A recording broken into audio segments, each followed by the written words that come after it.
Hey Aries, how you doing? Today is June 3rd and I'm here to do your reading for the week. June astrology is pretty quiet, especially compared to what's been going on for us in the last few months. Mercury officially cleared its shadow on the 31st of May. Now this week, the biggest transit is that Venus moves into Leo. Now it would be significant enough just because there's a change of energy, but she is going to be in Leo until October. So she's doing an entire retrograde in Leo. She will go retrograde July 23rd at 28 degrees and will retrograde back to 12. So the first sort of like 12 days of her entrance into Leo, probably a little bit longer than that, are stories that aren't going to be repeated. From the time she moves into 12 degrees up to 28, whatever happens there's going to be some story that has to come up for revision. And it won't be cleared until October. Now, obviously, Venus rules our money, our love, our beauty. It's not advisable to get plastic surgery or cosmetic surgery during that time, make dramatic changes to your appearance.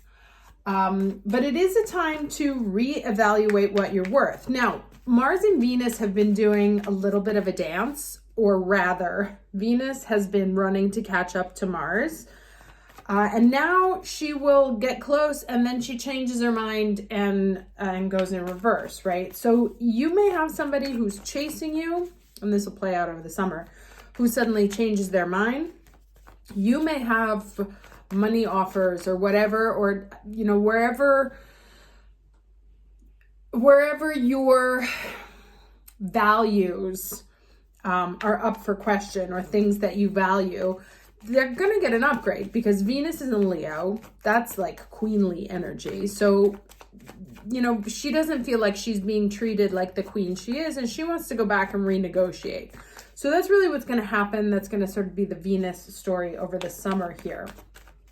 The interesting news, though, is that because it would have been a little bit tricky if the North Node was still in Taurus, which is ruled by Venus, having that retrograde there. But North Node will be moving into Aries in July, so it'll sort of be a freestanding retrograde. That said, let me go ahead and get to the cards for the week. So overall energy for the Aries watching this video for the week of June 3rd. Sorry, I did forget to mention. The one big thing is we have a full moon in Sagittarius today. That is the other big piece for the week. So overall energy. Okay, I'm going to take this one. Instinct and acceptance kind of popped out there, right? So full moon there. Sagittarius is all about the truth and the truth seeker. It may not, however, communicate in this moon so directly, right? Because the Sabian symbol for where the sun is at Gemini talks about telepathy and being separated from someone and yet still being able to communicate with them. So this is like, you know, follow your instincts, follow your gut. If you sense someone is trying to communicate with you, they are. If you get like visions of truth that just come from nowhere, kind of like anyone who is claircognizant, that happens, like you just know stuff without knowing how you know it. And so trust that.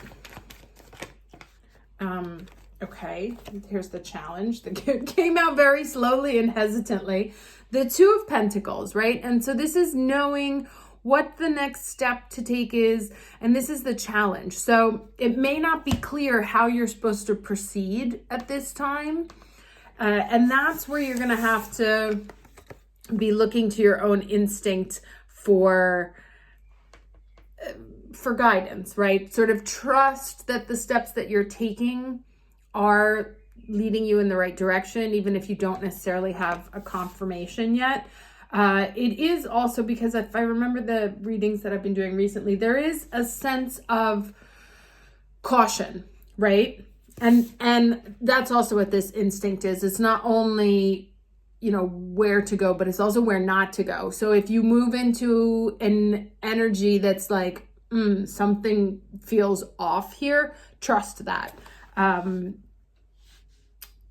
So yeah, let's get the lesson.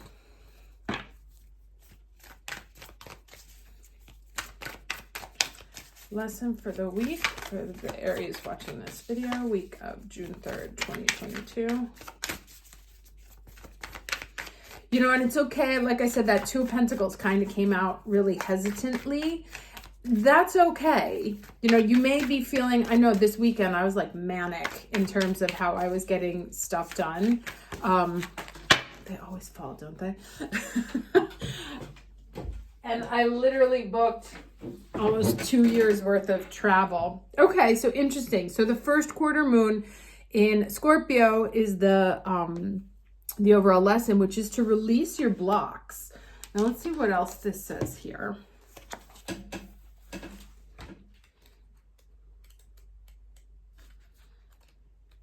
Okay. Taurus, Scorpio. Okay.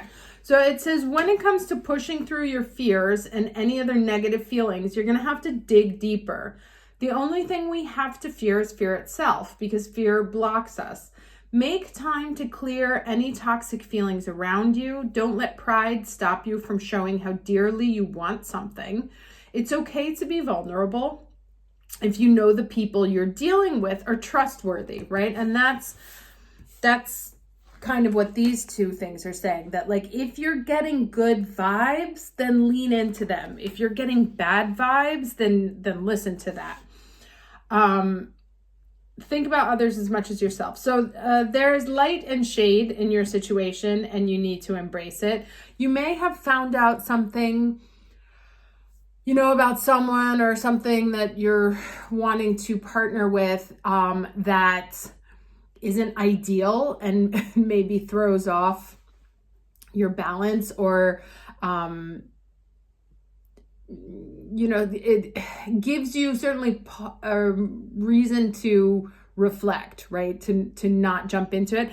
And that's fine. But this is also a don't throw the baby out with the bathwater. You know that everything is made of equal parts light and dark. And what continues to be the light in the situation. If it becomes all dark, then yeah, skedaddle. But it's not one of those like, I got one piece of bad news or one thing that doesn't sit well with me. Think through it first before you give it a hard no. Okay, and then it says here, think what a mental detox would involve for you. For example, avoiding people you argue with, violence on TV, etc. Make time for it soon. And then tune into your manifesting powers. Your sacral chakra is about emotions and feelings. It's located just before your navel, and its bright color is orange. Think of the way that water flows. That's how this chakra can help your feelings to flow now, which is interesting because this is kind of about, this picture is about flowing and moving from one step to the next. And the Two of Pentacles in the traditional tarot is about being conflicted, right? So what do I do? But using that confliction to remain inactive, whereas here it's telling you tread cautiously but move forward. You know, you don't, and this is about release blocks. So there's definitely an invitation to move forward in your life, and it wants, you know, pay attention to the energies that are around you. What's the vibe? What is my body telling me? What are my instincts telling me? And then if you have a situation where there's like something unpleasant or unexpected that comes out, which could happen this week because Uranus and Mercury have a little dance, and there's some difficult aspects to Uranus as well, that before you completely give it up, or ditch it. Question where this block is coming from. Can you accept it? Is it something that you're putting in place? Like, are you saying no as a defense mechanism, right? Like, because you're scared to do it. So let's say you get some sort of offer, right? And one of the people at the firm or whatever is like not a nice person. Is that reason enough to say no? Does the greater good win out? Or are you using that as an alibi, a functional alibi, to allow your fear to take over? Now let's get 3 cards here. 3 cards for the week of June 3rd. Okay. I think these came out last week too. All right, so what do we have here? The Page of Cups, the King of Wands, all right, 2 more. What do we have here? Call. So this is Judgment. Oh, my favorite card again. And the Sun. Okay, so this is definitely some kind of communication. Could be an apology, could be an offer. It's something nice. It may not be as much of an offer as you would like, because it's just a page. A smaller communication, or a younger person, or just something that needs time to grow, but an initial offering that can make you happy. Now, the King of Fire, so it could come from a male fire sign who has prominent fire placements. This can also be you. So it's like an offer that makes you feel like the King of Wands, that it's like, oh yes, an offer that makes you feel like you finally reached the level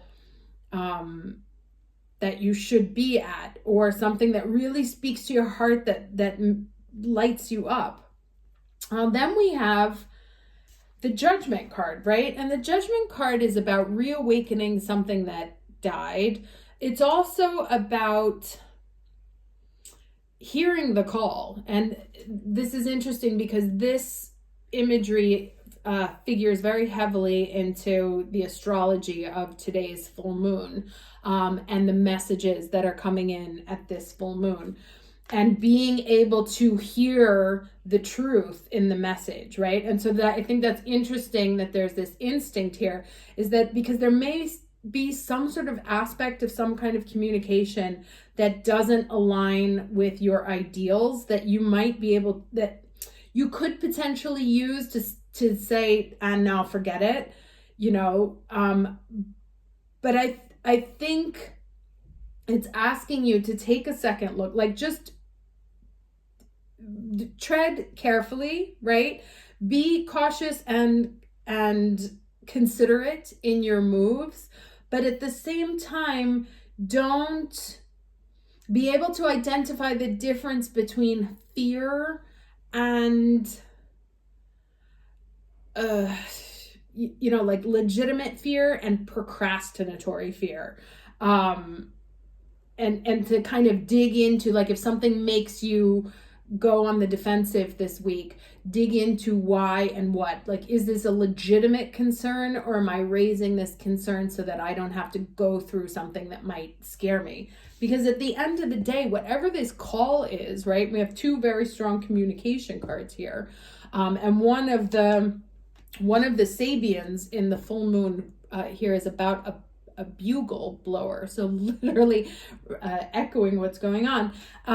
So getting some sort of call, and coming from the major arcana, so a very important call, right? Destiny calling, literally, that will make you happy. And these it's funny because these echo each other, right?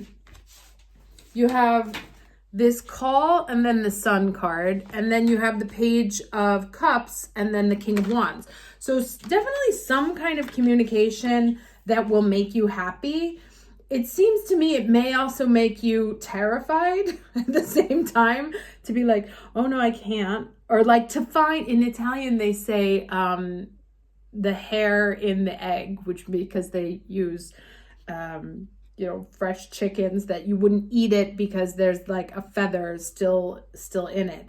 And that's when people say that stai cercando il pelo nell'uovo means that like everything is fine, but you're really looking for something to be wrong here. So be careful of that, where even your own mental state, it's like, no, this can't happen to me because good things don't happen to me, right? Just be wary of stuff like that, where you're pushing things away that don't need to be pushed away. All right, let's get one more card here from the goddesses. But I love this row. Like, love. And I think this may be also what this Two of Pentacles is about. There's indecision, but it's also the offer may not be at the level that you wanted or what you wanted, but it doesn't mean it's the wrong answer, right? It could be the first stepping stone on a path to something much greater. So let's say, you get a job promotion or some kind of offer comes in. Just because it's not exactly what you had in mind doesn't mean it's wrong. And this is kind of where the instinct comes in, right? Is there potential for this, whatever this offer is, this communication, to be something bigger? Is that what's scaring you?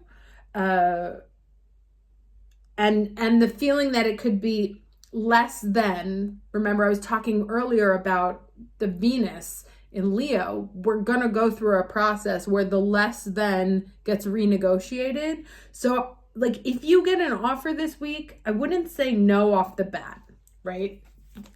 Dig into it, see if it has bigger potential. Know that there's room for negotiation over the summer.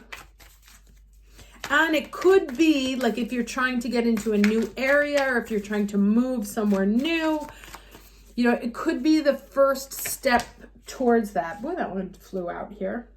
Okay, Hecate, the in-between. And this is a 20, and this is a 20 here. So, and this is a 2. So we have 3 2s here, literally diagonal, which is, of course, Taurus, the Venus sign. So, Venus coming in very strongly here in this reading. All right, it says, so you are ending, sorry, I'm going to take my glass off because I cannot read. You are standing in the liminal spaces between what was and what will be. Who you have been and who you are becoming, right? That's like you're moving towards it, but not entirely there yet. The Greek goddess of crossroads and the in-between, Hecate, welcomes you to her domain and reminds you that neither place is your home. You're being tasked to carefully choose the direction of your thoughts, feelings, beliefs, and actions. Now is not the time for hasty action or stubbornness, interesting, but a fierce self-inventory. Bless the past for what it has provided and release all attachments to the stories of what was. Now is the time to understand the responsibilities required of you as you move forward into a new version of yourself that is yet unformed. Who do you want to become? What kind of life are you prepared to live? And how will you wisely yield your power to co-create a new world beneficial for others, not just yourself? You have the magic of Hecate pulsing through you and calling to you to answer. And that whole new world beneficial for others, not just yourself, is the entire work of Pluto in Aquarius and Saturn in Pisces. And that's really, this came up last week also. It's like, be wary about making choices that only benefit you, right? There has to be some consideration of the greater good right now.